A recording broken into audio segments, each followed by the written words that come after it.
If you think that having the lockdown will provide you safety, you're mistaken. Because the problem is that this lockdown has had enormous negative effects on the health of people in the United States and worldwide. We talked about the first time the way I was talking about it is lives for lives. I still believe that. There have been people who have delayed their chemotherapy as a result of the lockdown. They've had heart attacks and not gone to the doctor. They've had I just saw a report that estimating, nearly 75,000 people additional will have committed suicide or as a result of the lockdown. I mean, for these deaths of despair over the next year. Worldwide or no, U.S. So how many people have died of the coronavirus so far? What's the top estimate? 30,000? Oh, I didn't look at the number today, but I think 70,000 up to now. 70,000. So as many people have killed themselves as have died.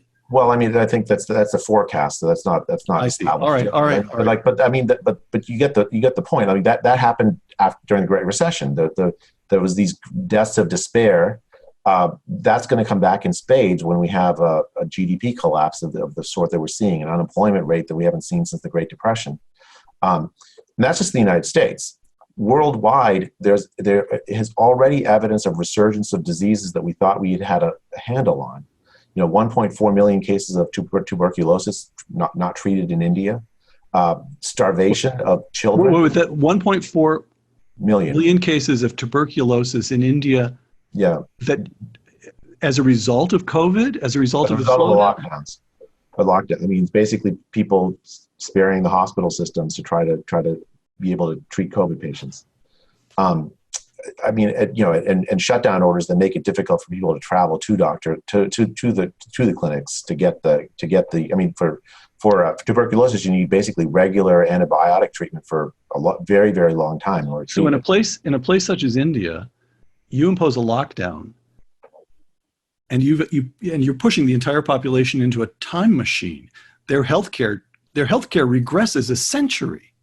Yeah, I mean, I think that's not just true in India. That's true in every country on earth, especially the poor people in every country on earth will suffer from this global economic collapse that essentially we've caused. I mean, partly it's due to COVID, but it's partly also the response of governments around the world to shut down our economies. There is no safe option here.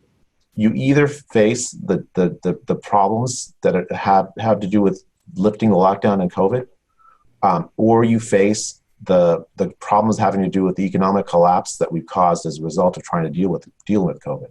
People look at the lockdowns, they say things like, okay, the death rates have to go down for 14 days in a row, and then we can lift the lockdowns, right? But if I'm right that the lockdowns are effective, you lift the lockdown, then it just starts growing again, okay. Right? I mean, so it's not that the lockdowns are not a mechanism for disease eradication. All right. They're not a mechanism of disease eradication. That will never eradicate a disease. It'll only delay when the disease happens, now or later. You pay the cost now or you pay it later.